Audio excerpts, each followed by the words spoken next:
This is a brush dance song. It would be used in a healing ceremony, usually with a child or a baby. And no, and no, and no, hey. And no, and no, and no, hey. And no, and no, and no, and no, and no, and no, and no, and no, and no, and no, and no, and no, and no, hey, and no, no, hey, and no, and no, and no, hey. Whee! My name is Kayla, and I am Kuruk Yurakin Hupa, and we are at the Solano Pride Center. I first heard the term Two-Spirit within the Native community a few years ago when I first came out as queer. I identify as queer because it is a good blanket term, I guess. So for me, it kind of represents sort of a freedom to identify however I feel comfortable without having to justify it to other people. In the past, Two-Spirit people would have been very accepted in a lot of our communities. A lot of that was pushed down when we were colonized. Particularly Christian missionaries came over here and told us that that was not right. The language, it's never not been a part of me, I just don't know what it is. Notung Elfrank, none tongvet kukavet, koi raramuri koi ahashmim. My name is Elfrank. I am Tongvet Kukavet. My village is what is now Rancho Cucamonga. It's at the foot of Mount Baldy down in Southern California. I'm Raramuri from the mountains of Chihuahua, and I'm a Hashmim that's from the San Juan Capistrano area.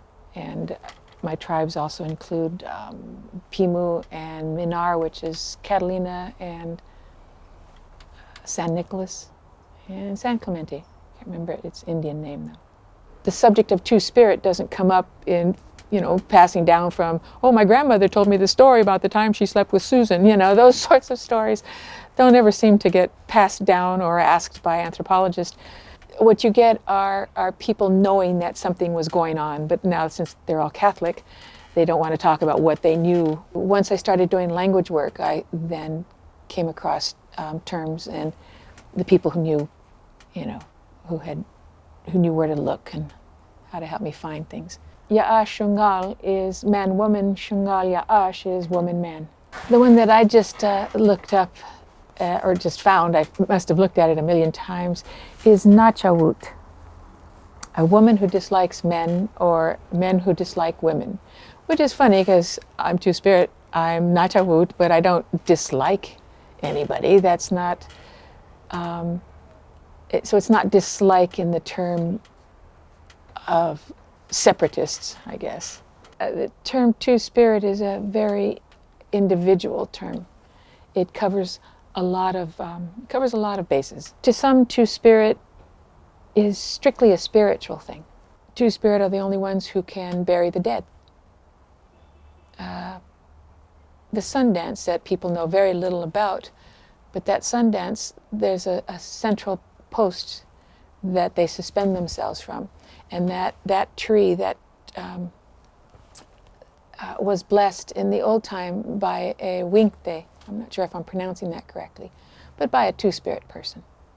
We permeated the sacred and the profane parts of life. To me, my Two-Spirit is a term of, it's part of my service,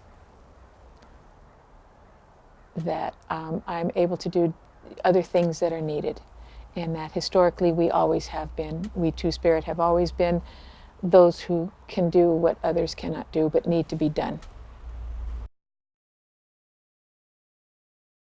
I'm Deborah Miranda, a member of the Ohlone, Cochino, and Esalen Nation. The term Two-Spirit was actually invented in the mid-1990s by a group of gay and lesbian Native Americans who were searching for a word that was more culturally accurate. and knowing through mostly oral traditions that there had always been this other gender or this other gender role in most Native communities in North and South America, knowing that and having same-sex relationships and yet not feeling completely a part of the GLBTQ sort of community. The only term I know for sure that refers to variances in gender and sexuality is the Chumash word aki. The terms that have survived may be a handful of terms, and we only have those because those were recorded by the Spaniards, who in the end disposed of those people or erased them. And so the priests would write down in the record, this person came in, he says his native name is such and such, we baptized him as such and such, and he is a Hoya, or they would say a mujerado, a womanly man. Joseph Wato Ashiao, Ahjahjai Wa'a, Batinklechawi Heto. My name is Joseph Byron, and I'm from the Ahjahjai people, the Pomo people, from Sebastopol. I'm also from Kashaya and from Upper Lake.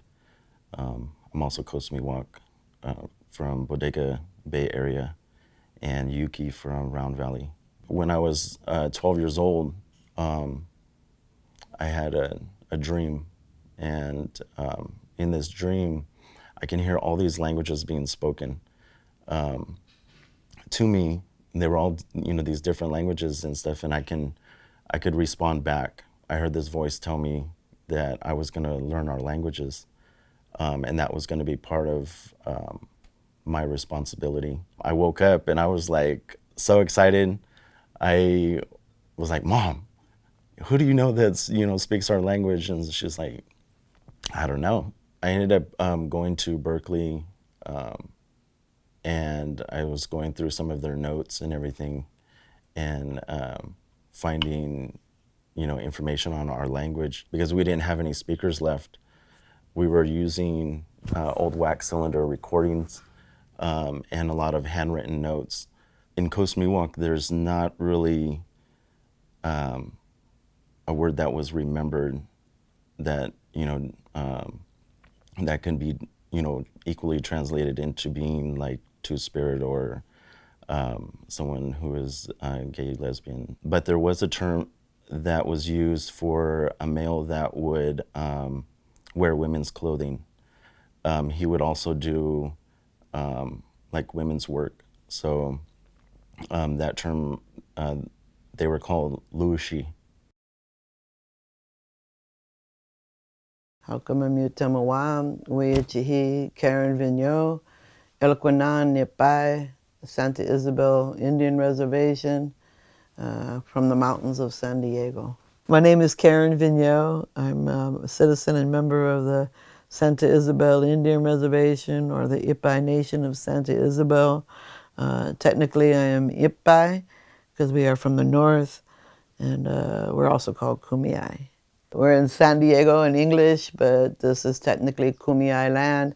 Our land goes from the ocean to the Arizona border, to northern San Diego, and then all the way down to Ensenada. No one's been able to give me an actual term or even a joking term for anybody that is not heterosexual, we'll just put it that way. It was a conference, I believe, up in Canada, and up there they came up with a term called Two-Spirit.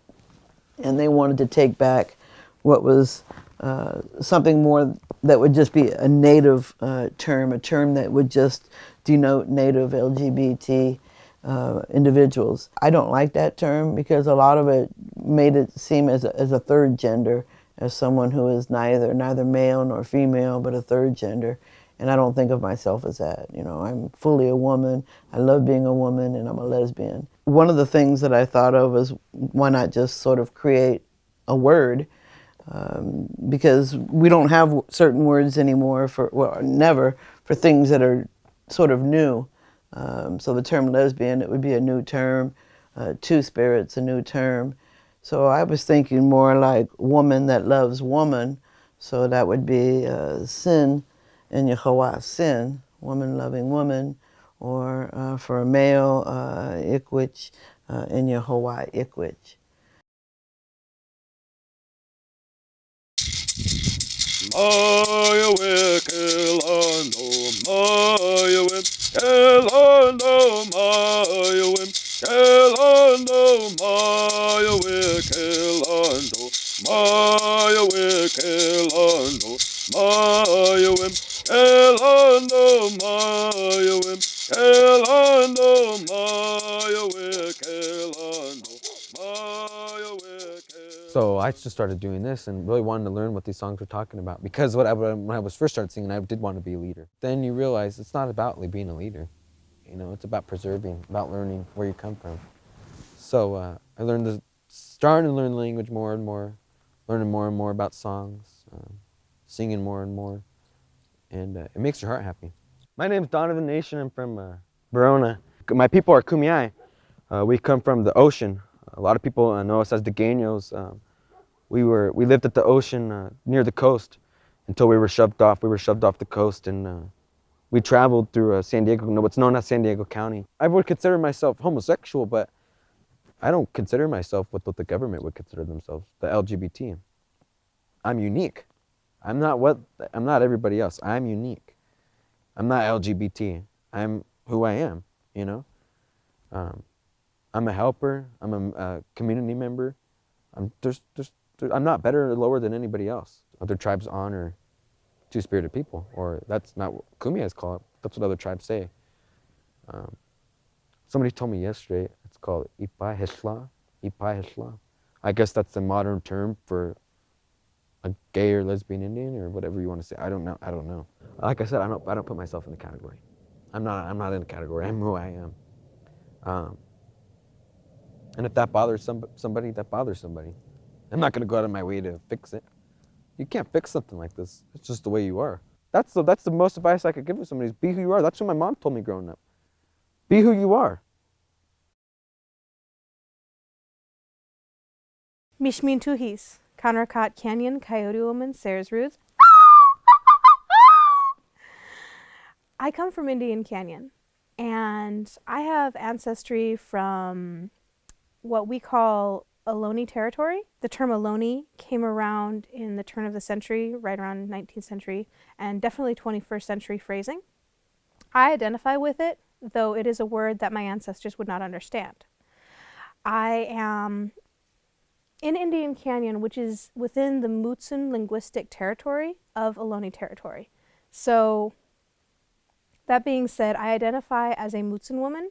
Indian Canyon happens to be the only federally recognized Indian country between Sonoma and Santa Barbara along central coastal California. I am not familiar with California indigenous words that would identify our third gendered community. It's frustrating because I know it's true in my heart, I know it's true in my mind, I know it's true within my community, though we still need that Western colonial academic validation.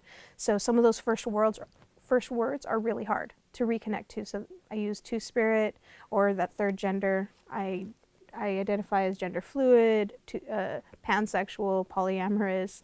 A queer future potentially to me would mean honoring truth and history for all of our nations. Hauka Menuea, Inyaj Kenny Ramos Weech Ahi, Inya Unuwe Weech Ahi Benegas Nyapuma Welch, Questamuk, Verona Indian Reservation, Kupai. My name is Kenny Ramos. I'm Degeniyo Ipai Kumeyaay from the Verona Band of Mission Indians. I grew up on the Verona Indian Reservation, which is in East San Diego County, and that's where we are right now. We're on the Verona Indian Reservation. My experience with the language mostly came as an adult. As for words that describe like a non-binary or like a non-heteronormative identity, I've learned of Ipai Tla. That would directly translate to a person of the moon. There's a time when things are made, things that align with the sun and things that align with the moon.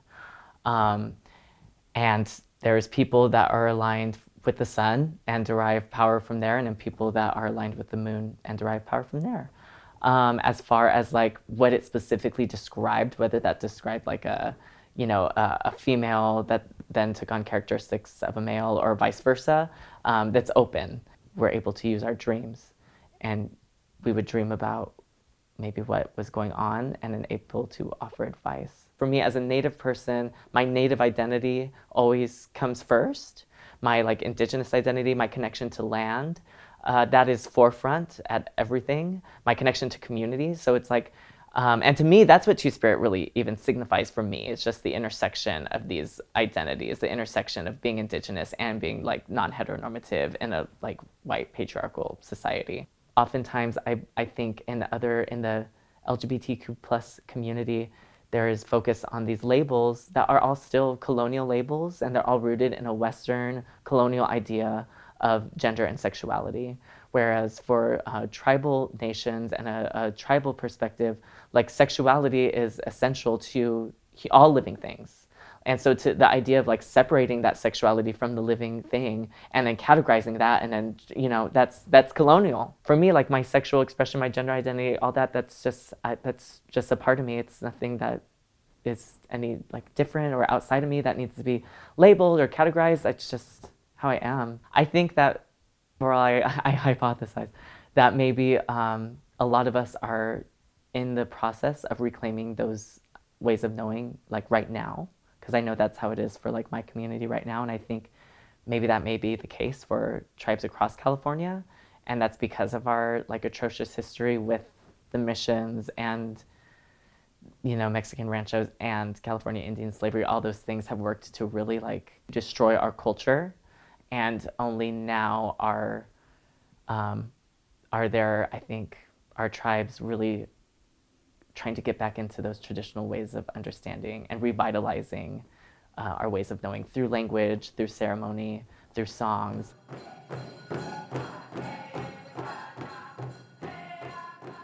For me, I don't know if it's like I'm rooting for a queer future as much as I'm rooting for like an indigenized future or like a decolonial future. But like when I look around and a lot of the like big issues that are facing not just this country but also the planet in terms of like the environment, like how do we get back to indigenous ways of knowing, which oftentimes are like, well, not even oftentimes, like pretty much always rooted in connection to the land and living in balance with the land, but that it only comes after we start to actually acknowledge the history of this country, which is founded on settler colonialism, and we acknowledge the people whose land everyone is standing on, and we acknowledge like their connection and their culture and start to treat that as something that's valuable.